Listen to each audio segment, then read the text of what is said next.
The galaxy was quiet that day. Trade ships moved between stars, empires whispered their politics, and life went on as usual. In the great halls of the Galactic Council, leaders from dozens of species were busy with their endless meetings. Arguments about trade routes, complaints about border disputes, nothing unusual. Then it happened. Without warning, every communication screen in the galaxy went black. Every transmission was cut. The silence lasted only 3 seconds, but in that silence, the galaxy held its breath. A voice began to speak. It was not in any known language, yet every listener understood it perfectly. The words went straight into the mind, clear and sharp. "This is for all of you." The voice was calm, not angry, not shouting, just calm. But behind that calmness was something else, something cold, something that made even the most fearless warlords feel a knot in their stomachs. In the council chamber, the screens lit up with a single image, a dark sky filled with broken ships, wrecks floating silently, their hulls scorched, their flags unrecognizable. The voice spoke again. "You have forgotten us, but we have not forgotten you." Council members looked at each other in confusion. Some whispered, "Who is this?" Others asked, "What language is this? How can we understand it?"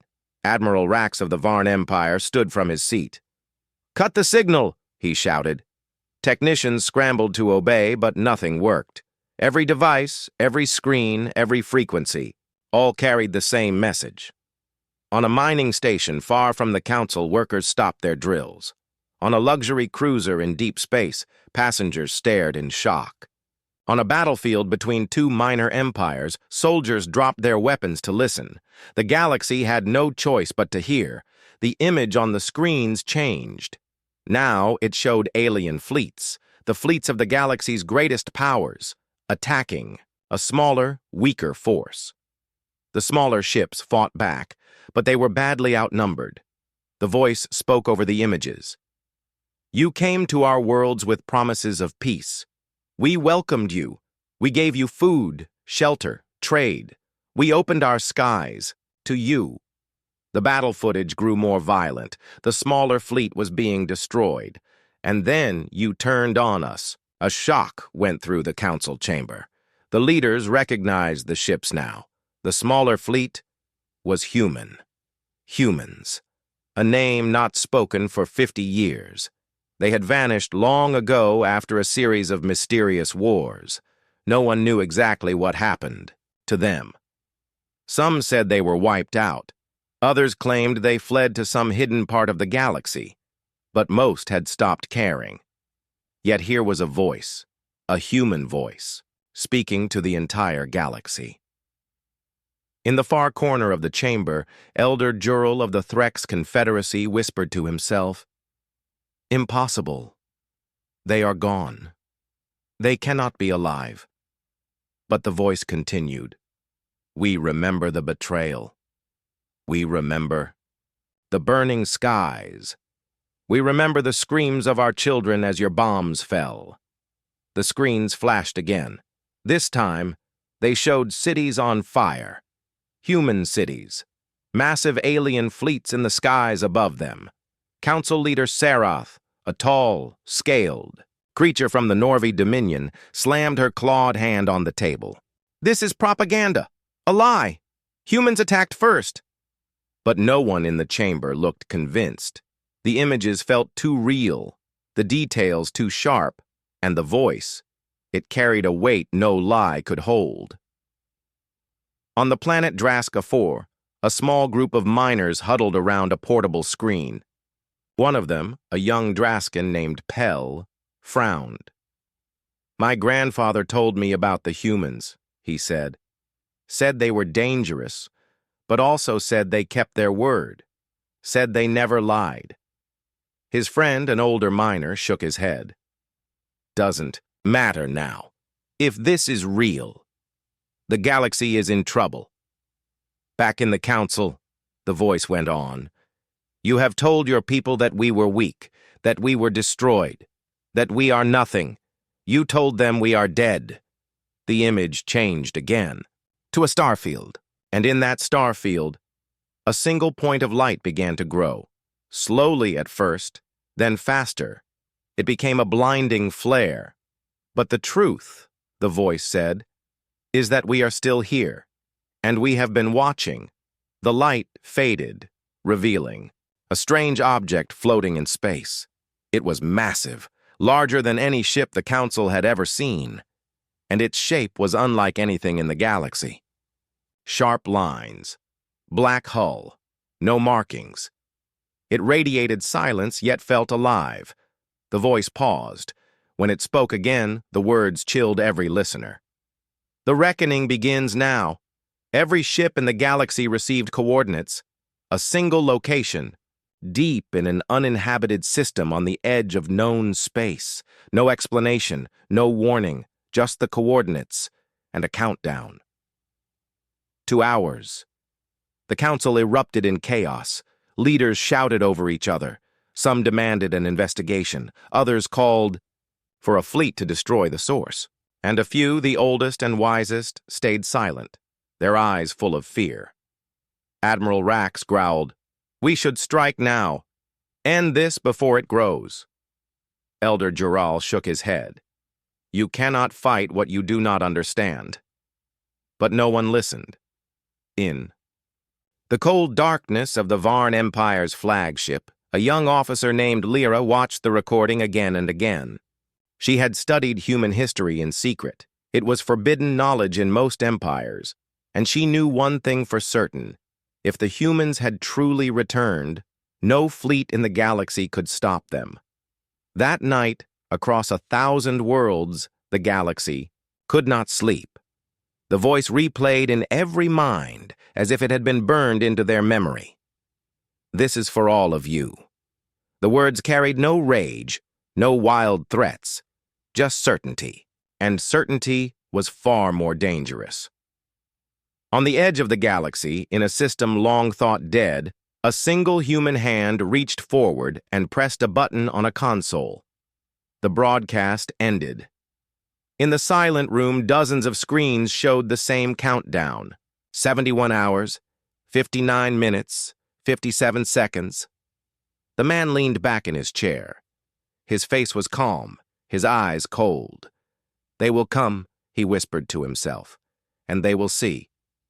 The next day, every major empire sent fleets toward the coordinates. War drums began to beat in secret halls. Spies were dispatched. Old grudges were reawakened. But no one knew that this was exactly what the humans wanted. The trap had already been set. From the mining colonies to the royal palaces, from forgotten moons to crowded trade hubs, the galaxy was united in one thing. For the first time in history, fear. And somewhere, deep in the shadows, humanity was smiling. The Galactic Council met again the very next day. The chamber was louder than it had been in years. Dozens of alien voices shouted over one another. Translators struggled to keep up. The smell of fear hung in the air. Every leader had watched the broadcast again and again. Some wanted to dismiss it as a trick. Others saw it for what it was: a warning. Council leader Serath slammed her clawed hand on the table. "We cannot allow this human voice to spread further. We must erase the signal from every channel." Admiral Rax stood beside her, his armor gleaming under the chamber lights. "Agreed. We launch the fleet today. Destroy the source before the countdown ends." But Elder Jural of the Threx Confederacy leaned forward.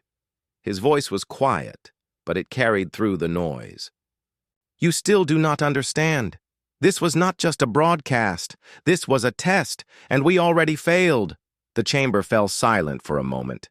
Then, without warning, every screen in the room flickered to life again. The same human voice spoke. "Erasing this message will not save you." Council guards rushed to the control consoles. Technicians pulled power cables. But the image remained. The voice remained. It was everywhere. Every display, every data pad, even on the personal. Screens the leaders carried in their pockets. This time, The broadcast did not show battles. It showed faces, the faces of alien leaders, some in the chamber, some not, speaking in private rooms, signing secret deals, planning attacks, giving orders for massacres that were never reported. The crimes had been buried deep, erased from official history. Now they were on display for the entire galaxy to see. This, the human voice said, is who you follow. This is who you trust. Gasps and growls filled the chamber. Some leaders turned pale, their skin losing color. Others shouted in protest, claiming the images were fake. But outside, across 1,000 worlds, alien citizens were already watching, already whispering, already asking questions. On the trade world of yore, a young merchant named Sira froze when she saw her own world's ruler ordering the destruction of a refugee convoy. This cannot be real, she whispered. But in her heart, she knew it was.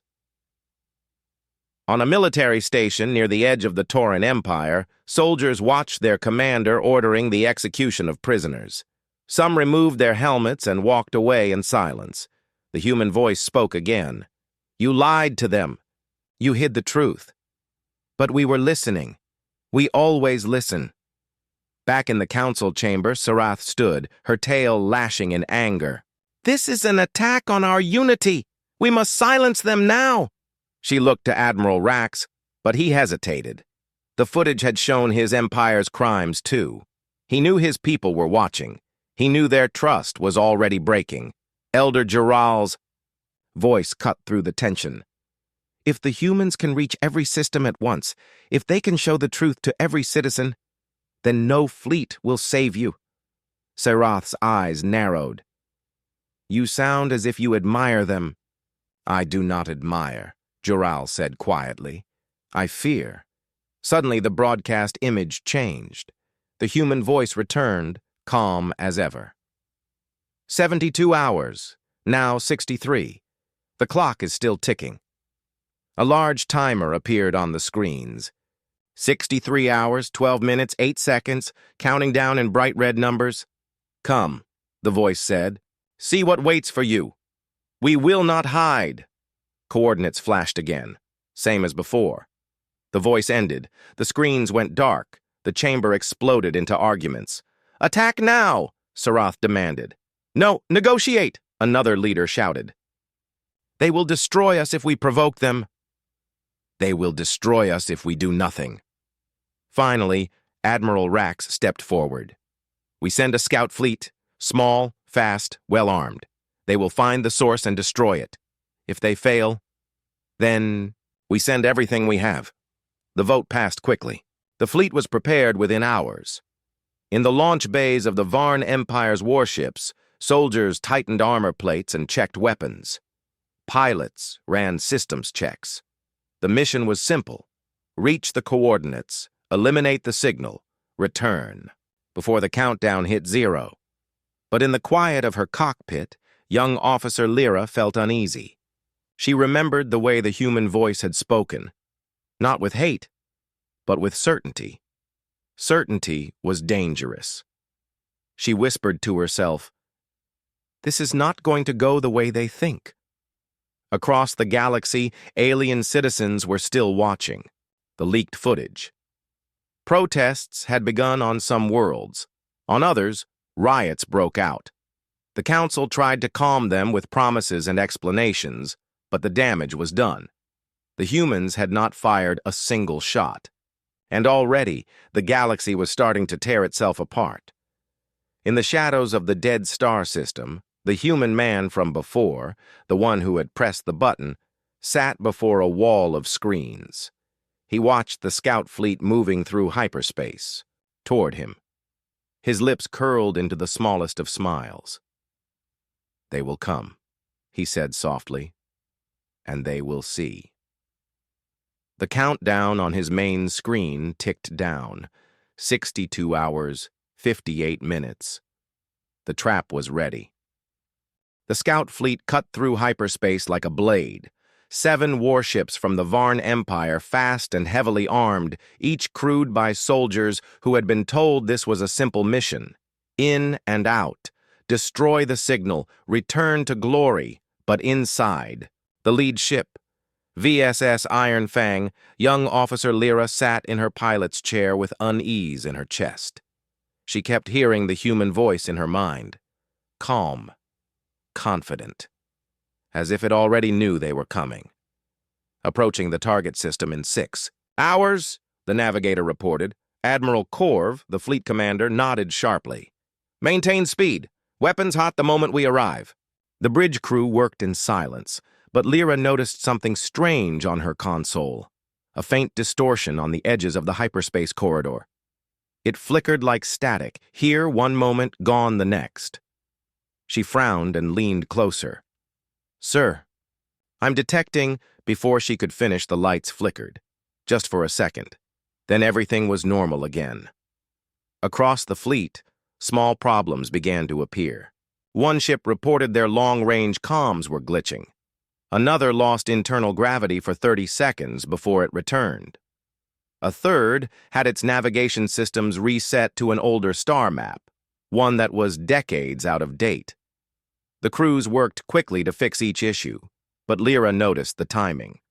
Every malfunction happened on a different ship, never at the same time, almost as if someone was testing them. 6 hours later, the fleet dropped out of hyperspace at the edge of the dead star system. It was quiet. Too quiet. The star at the center was cold and black, long dead. Its planets were nothing more than frozen rocks and shattered moons. There were no stations, no ships, no sign of life at all. Admiral Corv narrowed his eyes. Scanners? Nothing, sir. The sensor officer said. No ships, no transmissions. The system is empty. Corv's jaw tightened. Then where is the signal coming from? Lyra kept scanning, and then she saw it. A faint shape drifting among the frozen asteroids. At first, it looked like another piece of debris. But as the fleet drew closer, the shape grew sharper. It was a ship, an old ship. Its hull was covered in ice, its engines dead. But on the side, faded but still visible, were the letters, UN's Resolve. Lyra's breath caught. She had read about that ship. It was one of the last human warships ever seen, reported destroyed half a century ago. Admiral, she said quietly, that's a human vessel. Corv's eyes narrowed. Board it. The Iron Fang moved alongside the ghost ship. A boarding team in armored suits crossed over, their boots echoing on metal floors untouched for decades. Inside, the corridors were silent. Lights flickered, weakly. Frost clung to every surface. The air was thin but breathable. Then, without warning, the ship came alive. Lights surged on. Doors hissed open. A voice, the voice, echoed through the corridors. Welcome, uninvited guests. The boarding team froze. Their leader raised his weapon. Identify yourself. The voice ignored him. You wanted the source. You have found it. Now, you will listen. Screens on the walls lit up, showing more images of the human wars, battles fought against impossible odds, alien fleets burning, humans refusing to surrender even when surrounded. You called us weak, the voice said. But weakness is not in the heart. It is in the soul that betrays. On the Iron Fang, Lyra listened to the transmission.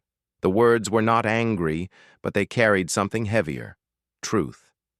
Suddenly, the ghost ship's engines rumbled to life. It began to move. Sir, the navigator said in alarm, the Resolve is locking a tractor beam on us. Break free, Corv barked. But it was no use. The Iron Fang was being pulled along, and so were the rest of the fleet's ships. One by one, the ghost ship locked onto them and dragged them deeper into the system. Ahead, through the frozen asteroid field, something massive began to appear. At first, it was only a shadow.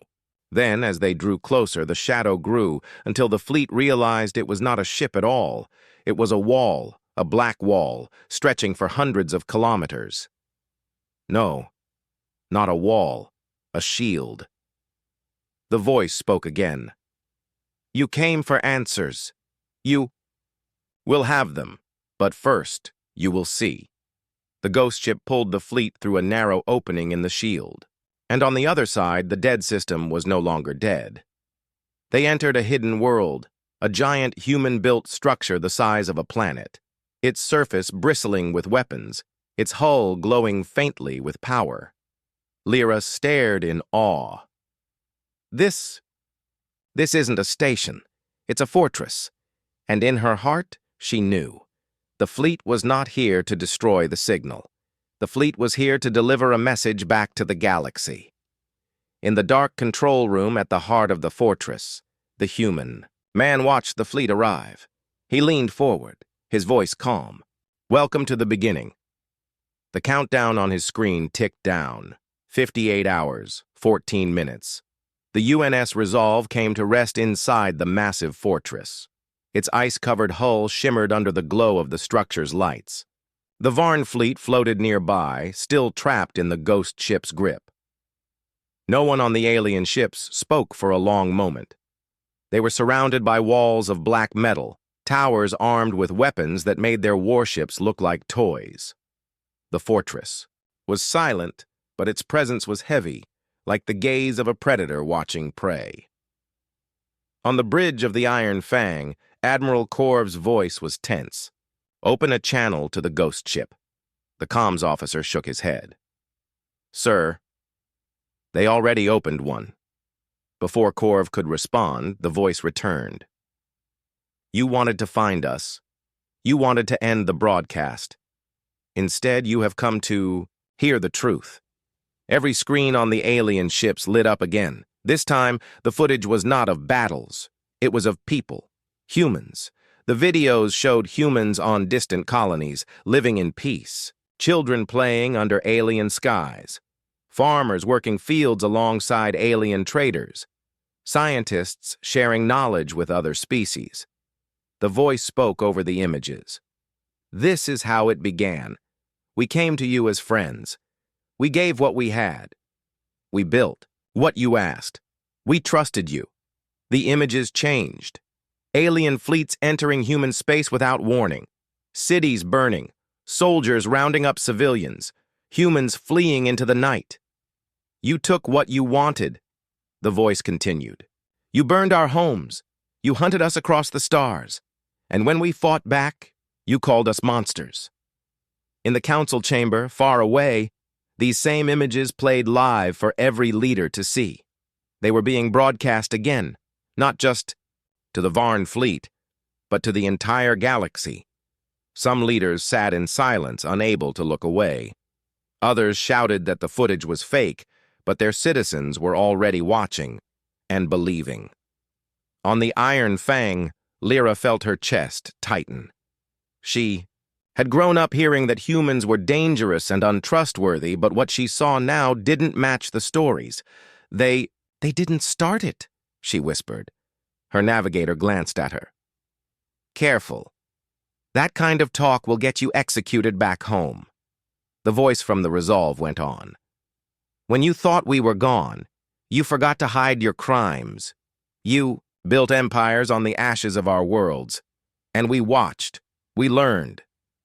Suddenly, the footage shifted again, this time to something new. Hidden human bases deep under alien planets. Human ships cloaked in asteroid belts.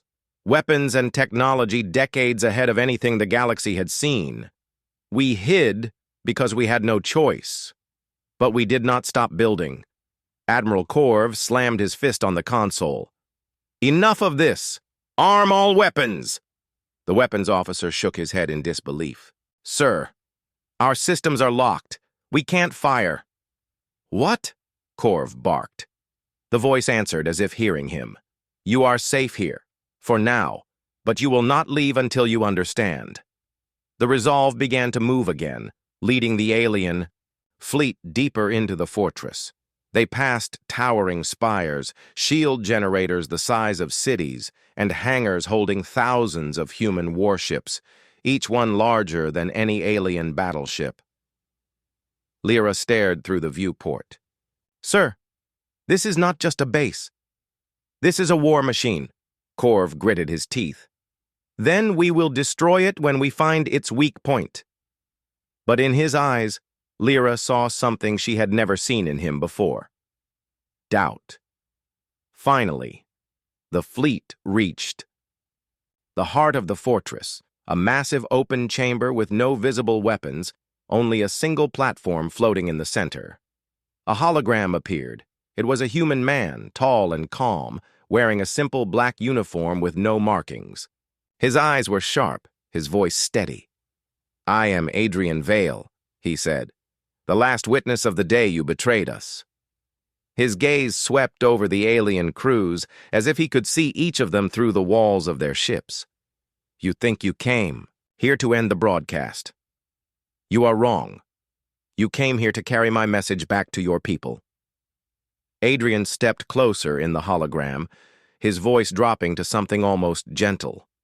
"You have 60 hours left. In that time, every citizen of every world will know the truth. You cannot stop it. You can only decide what you will do when the clock reaches 0. The hologram faded. The fortress went silent again. On the Iron Fang, no one moved. No one spoke. The countdown ticked in the corner of every screen. 59 hours, 59 minutes, and, for the first time, Lyra realized the truth. They weren't in control of this mission. They were part of it. The fortress hung in the cold dark of the dead star system, silent and still. The Varn fleet floated in its shadow, their engines locked, their weapons useless. The countdown glowed on every screen. 59 hours, 12 minutes. Admiral Corv paced the Iron Fang's bridge. "We need to break free," he growled. "Signal the other ships." "Sir," the comms officer interrupted, "all channels are blocked. We can only hear them." As if on cue, the human voice returned. Calm, controlled. "You look at this system and see a grave. We see a beginning." The black star at the center of the system suddenly lit with a faint glow. It had been dead for millions of years, but now something deep within it was stirring. Lyra stared at her sensors. "Sir, the star's core. Temperature is rising." "That's impossible," Corv snapped. "It's been dead forever." The glow grew brighter. Energy surged through the system, racing along invisible lines that connected to the fortress, all around the fleet. The frozen asteroids began to move, slowly at first, then faster. The ice cracked away, revealing metal underneath. They weren't asteroids. They were satellites, thousands of them, each bristling with strange devices. "They're powering up," the weapons officer whispered. The human voice spoke again. "When you betrayed us, you thought we were scattered, but we planted seeds in the shadows, and now they wake." The satellites fired beams of pure light into the fortress, feeding it energy. The fortress's black hull began to glow faintly, like a predator stretching after a long sleep. Lyra felt her pulse quicken. This was not just a station, it was something alive. On worlds across the galaxy, the broadcast shifted. Citizens everywhere saw what was happening in real time. The image of the dead star system was now on every screen. The awakening, the light, the fortress feeding on it. In the Galactic Council chamber, panic spread. Leader Sarath shouted for the fleets to prepare. Elder Jural simply watched, silent, his expression unreadable. "This is only the first," Jural murmured. "There will be more." Back in the system, the fortress's outer shell began to change. Massive panels slid aside, revealing weapon ports the size of cities. Entire sections of the structure rotated, locking into position.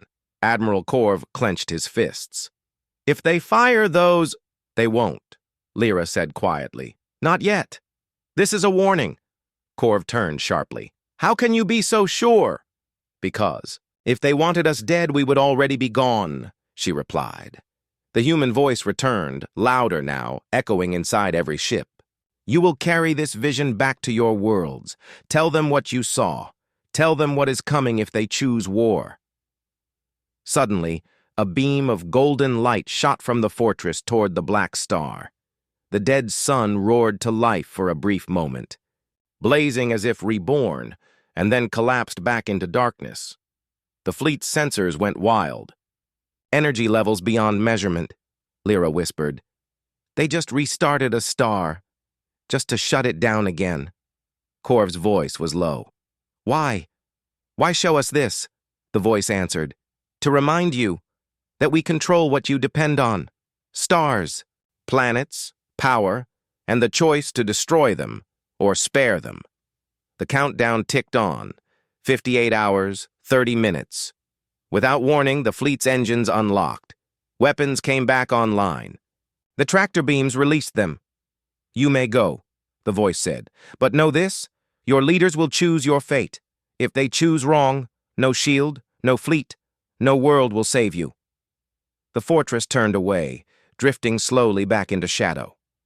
On the Iron Fang, no one spoke as the fleet pulled back. Even Corv remained silent, his eyes fixed on the massive shape disappearing into darkness. Lyra knew the truth.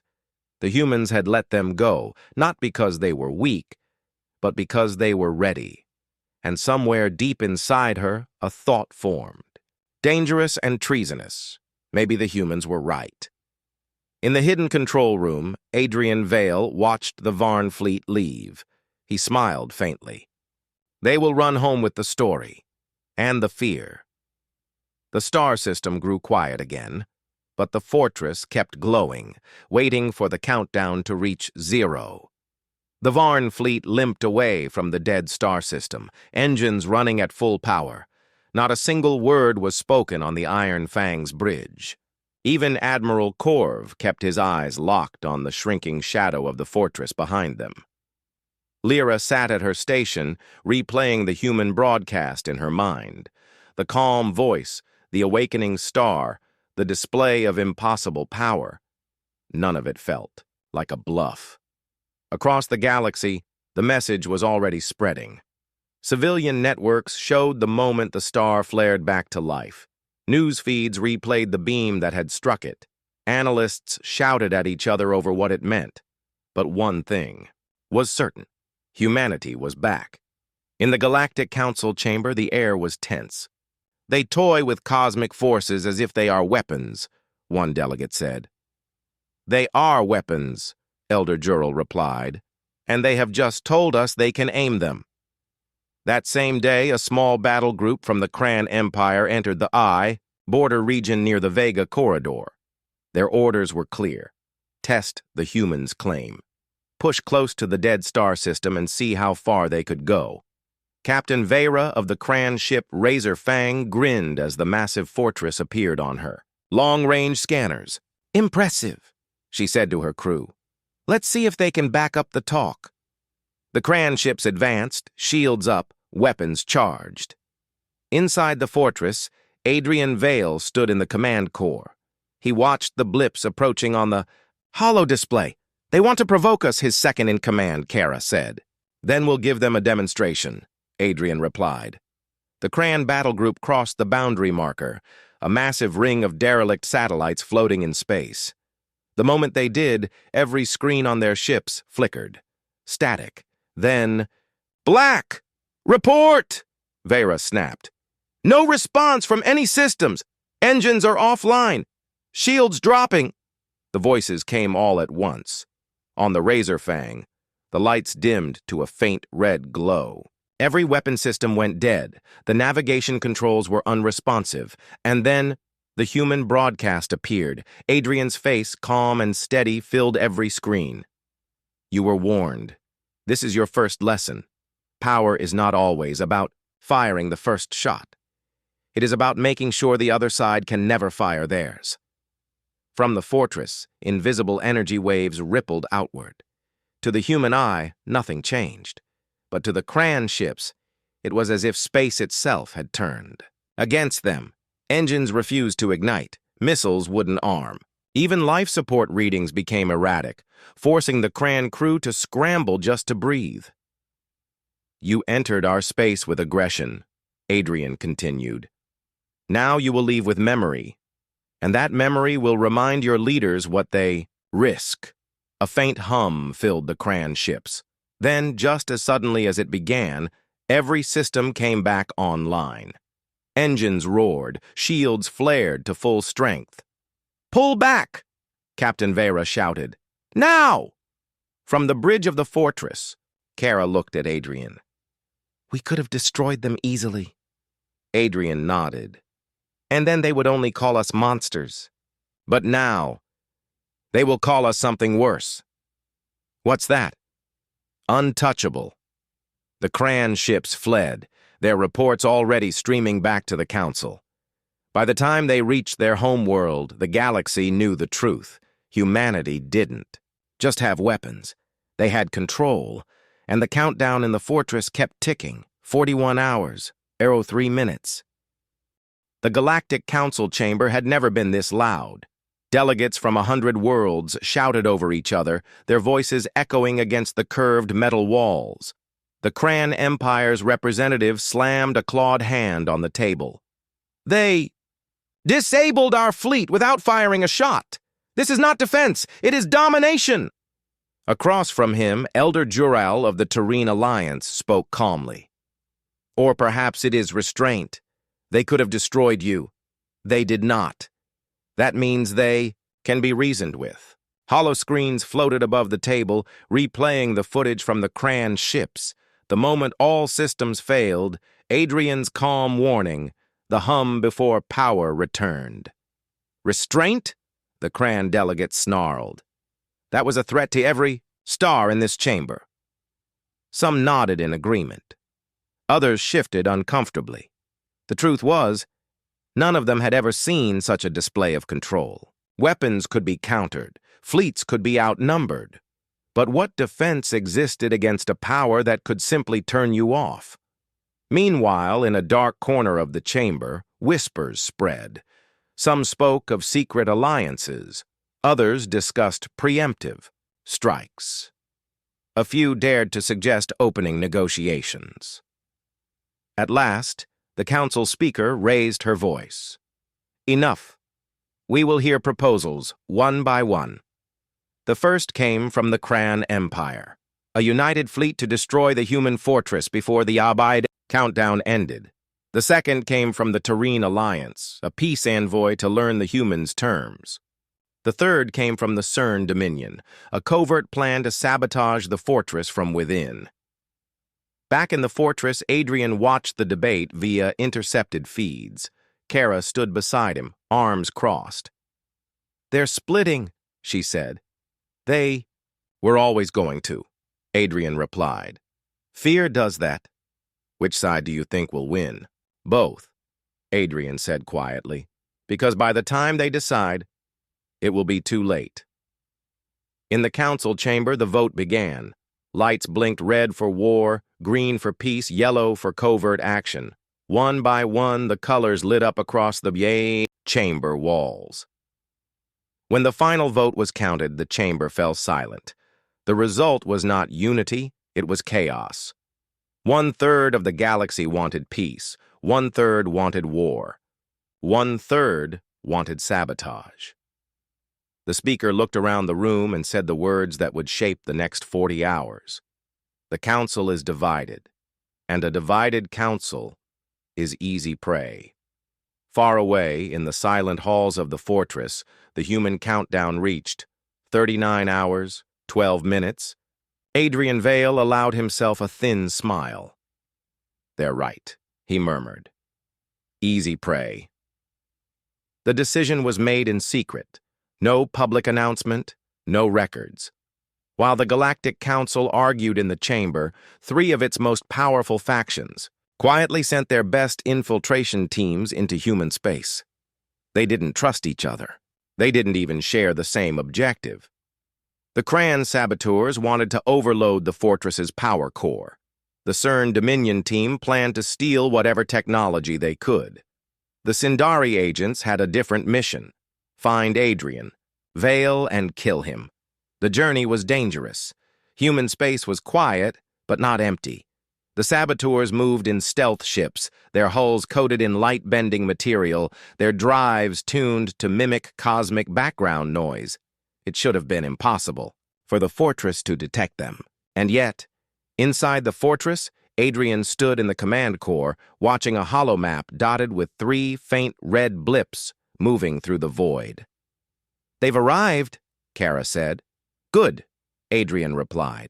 "Let's open the door for them." The saboteurs were surprised when they found no patrols, no minefields, no resistance at all. It was as if the humans didn't even know they were there.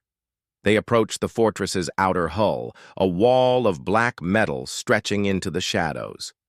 Docking ports opened silently, inviting them in. The Cran leader frowned. "Too easy," he whispered. But his team entered anyway. Inside, the halls were wide and dark, lit only by thin strips of pale blue light. The air smelled faintly metallic, and every footstep echoed. The Sindari team split up, moving toward the command levels. The CERN agents headed for the engineering decks.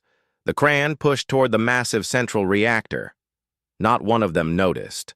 The thin, insect-like drones clinging to the walls, their tiny cameras tracking every move. In the command core, Kara watched the feeds from a dozen angles. "They think they're hunters," she said. Adrian's lips curved into a faint smile. "No, they're bait." The first scream came from the engineering decks. One of the CERN agents had vanished. No gunfire, no struggle, just gone. His partner turned, and he too disappeared into the shadows, leaving only the sound of a faint hum. In the reactor chamber, the Cran team found the controls and discovered they didn't work. The panels showed alien symbols, impossible to understand. Then, the floor beneath them shifted. On the upper levels, the Sindari assassins moved closer to the command core, but the corridor ahead suddenly sealed shut. The lights dimmed, and a voice filled the air. "Welcome," Adrian said, his voice calm. "You wanted to see the heart of the fortress. Let me show you how it beats." Metal walls retracted, revealing enormous machinery unlike anything in the galaxy, spinning rings of energy, pulsing with a rhythm like a living heart. The saboteurs stood frozen, staring, and then, one by one, the walls closed again. The lights brightened. The intruders were gone. In the command core, Kara checked the feeds. "All 3 teams. Neutralized. No casualties on our side." Adrian nodded. "They came to steal. Now they will give." "What do you mean?" "They're not dead. They're learning." Kara's eyes widened. "You're teaching them?" "No," Adrian said softly. "I'm showing them what happens when you stand against us. And when I return them, they'll tell the galaxy the truth." Far above the fortress, 3 small ships drifted away, their crews silent, eyes wide with fear. The countdown ticked to 36 hours, 45 minutes. The 3 ships returned to their home worlds in silence. No one spoke during the journey. No one slept. The saboteurs had entered the human fortress with confidence and left with something far heavier than fear. On Cran Prime, the surviving saboteurs were rushed into a debriefing chamber. "What did you find?" the military commander demanded. One of them slowly looked up. His voice was hoarse. "They knew we were coming. They let us in." The commander slammed the table. "And then what?" "They showed us things," the saboteur whispered. "Machines that shouldn't exist, power I cannot explain, and then they let us leave." The commander frowned. "Why?" "So, we could tell you," the saboteur said, "so the galaxy would know." The CERN Dominion's agents told a similar story. They described corridors that shifted like a living creature, traps that never killed but always caught, and the voice of a human who spoke like he was already in control. The Sindari assassins, trained never to speak of failure, broke their silence. One of them sat before the Sindari High Council and said only one sentence. "He sees everything." Within hours, whispers began spreading between star systems. Traders heard them first, then smugglers, then ordinary citizens. The story was always the same. Humanity had built something beyond comprehension, and it had already defeated the galaxy's finest without a single shot. Some said the fortress was a weapon, others said it was alive. Some claimed the human commander could look into your mind. No one knew which parts were lies, or if any of it was. In the Galactic Council chamber, the speaker slammed her staff for silence. "Order! These rumors are causing panic across 10 sectors. We must speak with one voice." But there was no single voice left. The war faction accused the peace faction of weakness. The peace faction accused the war faction of stupidity. And, in the shadows, the covert faction remained silent because they already knew the truth. Back in the human fortress, Kara read the intercepted messages aloud. "They're arguing more than ever," she said. "Half the galaxy is afraid. The other half is preparing for war." Adrian Vale stood by the viewport, watching distant stars. "Fear is the weapon," he said. "The countdown isn't for us, it's for them." Kara frowned. "And when it reaches 0? Adrian's eyes narrowed. "Then the galaxy will finally understand what one human can do." The timer glowed in the command core. 34 hours, 02 minutes, and far away, on, 100 worlds, the fear was already growing. The galaxy could not wait any longer. On every major world, the debates stopped. The fear had grown too large. The whispers about the human fortress had turned into roars in council halls and military chambers. The decision was final. Destroy the fortress before the countdown ends. Massive fleets began to move. The Kran brought their heaviest siege ships, each the size of small moons. The CERN Dominion deployed entire swarms of drone destroyers. The Sindari assembled their silent strike cruisers. World after world poured their warships into the void, forming the largest armada the galaxy had seen in 1,000 years. From the bridge of the Kran flagship, Admiral Zur addressed the fleet. "We will strike together, overwhelm them. No fortress can stand against the combined power of the galaxy." But his voice trembled just slightly. Inside the human fortress, Kara watched the incoming data. "They're coming," she said quietly. "More than 1,000 ships already, more joining every hour." Adrian Vale stood at the center of the command core, hands clasped behind his back. His face was calm, but his eyes were sharp. "Let them come," he said. "They're on my schedule now." The fortress's systems came alive. Massive railguns, extended from hidden ports. Shield arrays glowed faint blue across the black hull. Deep inside, the AI that Adrian called Sentinel began calculating thousands of possible battle paths. "Target priorities set," Sentinel's voice echoed. "Shall I prepare countermeasures?" "Not yet," Adrian replied. "Wait until they think they've won." Across the galaxy, people watched live feeds of the Armada's approach. Some prayed, some cheered, some simply waited in silence. The rumors about the fortress had made Adrian Vale into something more than human in their minds. A ghost, a machine, a myth. Soon, they would see what he truly was. The timer reached 30 hours, 00 minutes. The first scouts from the Armada crossed into human space. In the command core, Kara turned to Adrian. "They'll be here in less than a day." Adrian's lips curved into the faintest smile. Exactly as planned. Far beyond the fortress, in the black sea of space, thousands of warships burned toward a single point, unaware that they weren't. Marching to victory. They were marching into a trap. The galaxy's greatest armada approached the fortress like a wall of fire. Thousands of ships advanced in perfect formation, their weapons armed, their engines burning white. To the commanders aboard those ships, the human fortress was already a tomb waiting to be sealed. In the command corps, Adrian Vale watched them come. Kara stood beside him, her hands tight on the console. "They're spreading out," she said, "trying to surround us." Adrian nodded slowly. "Good. Let them close the circle." The first wave of the armada moved into range. Cran's siege cannons charged. CERN drone swarms broke formation, swarming forward like a storm of metal insects. Sindari strike cruisers vanished into cloaking fields, ready to appear behind the fortress for a killing blow.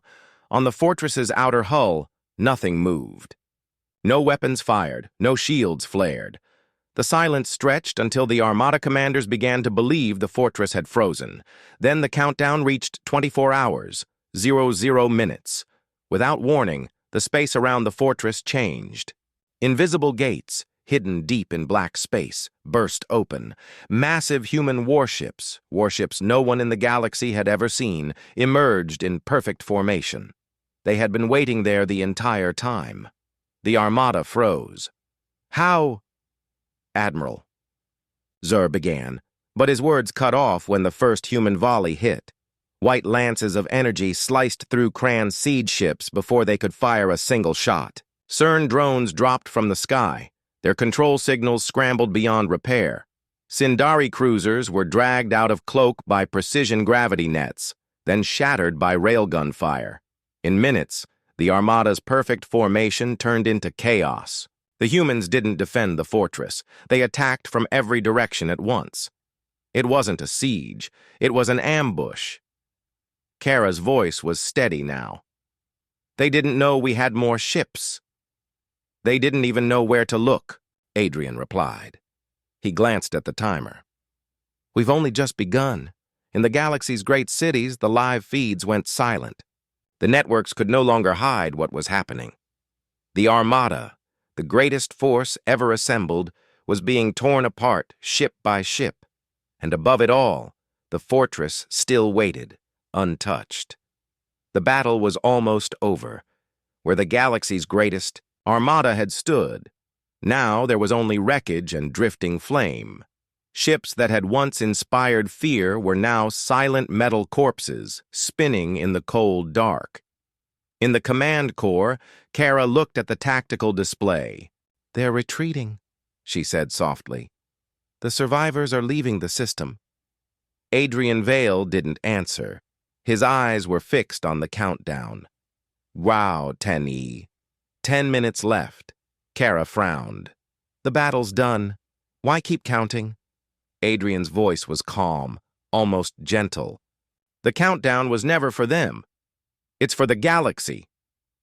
All across known space, screens and projectors came alive without warning. No matter the planet, no matter the government, every communication network was hijacked. A single image filled the air. The face of Adrian Vale, lit by the glow of his fortress. "This is my message to every world," Adrian began. His voice was not loud, but it carried weight, like the silence before a storm. "You thought humanity was gone. You thought Earth had fallen. You were wrong." He paused, letting the words settle. "You sent fleets to kill us. You betrayed our people. You burned our cities, and now you know one human can destroy an armada. Imagine what all of us can do." The countdown reached 001 Dakao. Adrian's gaze hardened. "You will leave Earth alone. You will leave humanity alone. You will not come to our worlds again. This is your one warning." The timer hit 000. From the depths of the fortress, a pulse of energy spread outward, silent, invisible, unstoppable. Across dozens of star systems, every warship, every military satellite, every weapon aimed at humanity shut down. Engines died. Weapons went dark. Entire fleets became useless statues drifting in space.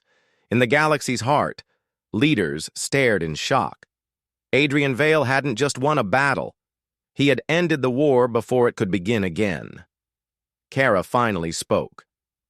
What now? Adrian turned, away from the screens, his voice quiet but certain.